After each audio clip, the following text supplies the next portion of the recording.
Last session, we stopped here with style GAN version 2, and we saw a lot of improvements. So we have come a long way. These are high resolution images, and we are trying to remove these artifacts as much as possible. With that, we can close the chapter of unconditional GANs and focus a little bit more on conditional GANs. And you're going to see a lot of applications. So the previous set of slides, you can think of them as methodology to increase the quality of the generated images and to actually make your generative adversarial networks to converge. These slides, it's going to be a little bit easier with conditional GANs to get them to converge. And then you're going to see a lot of applications. And that's the idea. But what is conditional GANs?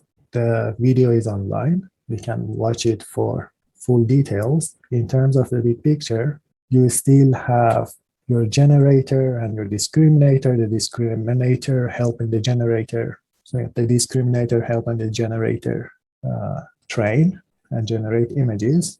What is the difference now? This is the difference. You're going to be conditioning on something.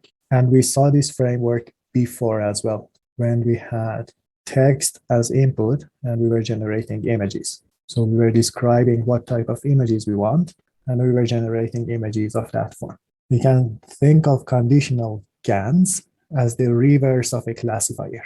For your classification framework, you take an image as an input, and then you want to know the corresponding class. You can go the reverse route. If I give you the corresponding class, can you generate an image from that class? If I tell you that I'm looking for images of dogs, can you generate images of dogs? It means that you are now having more control over the generation process. And you can think of it as a one-to-many process. There could be many different images of dogs. Here is the framework. In terms of application, you can think of it that a label is going to go in for the MList data set, maybe 0, 1, 2 up until 9. A random number or random vector, normally distributed or uniform distributed, is going to go in your generator. And then your generator is going to generate fake images. So it's going to generate fake numbers or fake images of numbers. Your discriminator is going to take a real image, a label, and then it's going to say this is real. It's going to take a fake image, the corresponding label, and it's going to say this is a fake image. So both the discriminator and the generator are conditioned.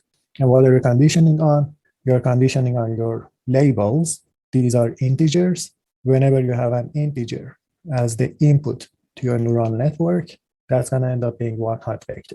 Okay, perfect. What happens if you want to do tagging? There could be multiple good tags for each of these images. So this is now a one-to-many mapping. For instance, for this image, Montana, tram, Inverno, Frio, people. There are some people here. They are all good tags for that image. Now you want to do the same thing.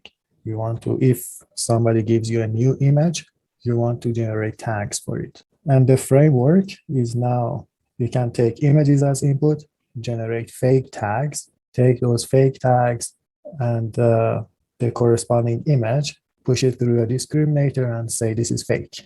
Take the real tag in addition to the image and say this is real. And then your generator is going to generate a lot of tags.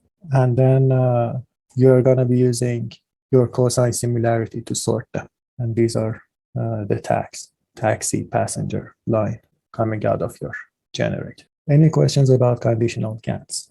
At least the big picture. Similar to the paper on generative adversarial nets from Goodfellow and others that started the field of generative adversarial networks, this one is the one that is generating or creating the field of conditional generative adversarial networks. But then this is not enough, and then we are going to see more and more applications where you're going to be changing what you're going to be conditioning on. So far, so good. Any questions? So was everything clear? Okay, perfect.